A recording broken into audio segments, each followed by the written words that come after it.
Attabira police ଏକ ଆନ୍ତଃରାଜ୍ୟ gas cylinder ଚୋର ଦଳକୁ ଧରିଛି ଏବଂ 500ଟି ଚୋରା ସିଲିଣ୍ଡର ଜବତ କରିବା ସହ ସେମାନଙ୍କ ନିକଟରୁ କାର୍ ଜବତ କରିଛି ଏବଂ ଚୋରମାନଙ୍କୁ ଗିରଫ କରି କୋର୍ଟକୁ ଚାଲାଣ କରିଛି।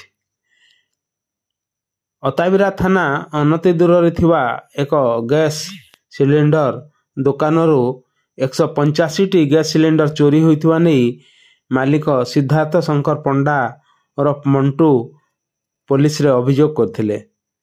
ତଦନ୍ତ କରି ପୋଲିସ ଶାସନ ଥାନା ଅନ୍ତର୍ଗତ ମାଝିପାଲିର ଏନ୍ କେରକେଟା, ସଞ୍ଜୟ ପ୍ରଧାନ, ବିବେକାନନ୍ଦ ସାହୁ, ବରେଇପାଲି ଥାନା ଅନ୍ତର୍ଗତ ଗୋବିନ୍ଦପାଲିର ଭାସି ସିଂ, ଦିଲେଶ୍ୱର ପରିଡ଼ା, ଧନୁପାଲି ଥାନା ଅନ୍ତର୍ଗତ ସୁନାପାଲିର ଦେବାଶିଷ ସେନାପତି, ସଦର ଥାନା ଅନ୍ତର୍ଗତ ସିନ୍ଦୁରପଙ୍କର ତାପସ ଗଡ଼ତିଆ, କ୍ଷେତ୍ରାଜପୁର ଥାନା ଅନ୍ତର୍ଗତ ଦଲେଇପାଲିର କାଲୁଆ ଓରଫ ଫିରୋଜ ସିଂ, ହୀରାକୁଦ ଥାନାର ପୁରୁଣା ବଜାରର ନରେଶ ସାହୁ 9 ଜଣଙ୍କୁ ଗିରଫ କରି କୋର୍ଟକୁ ଚାଲାଣ କରିଥିବା ଜଣାପଡ଼ିଛି।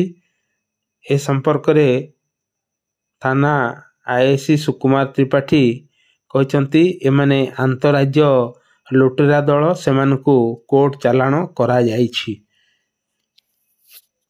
ଅତାବିରାରୁ ହୃଷିକେଶ ଖମାରୀଙ୍କ ରିପୋର୍ଟ। ଉପସ୍ଥାପନା ବୀରେନ୍ଦ୍ର କୁମାର ପାଣିଗ୍ରାହୀ। ନମସ୍କାର।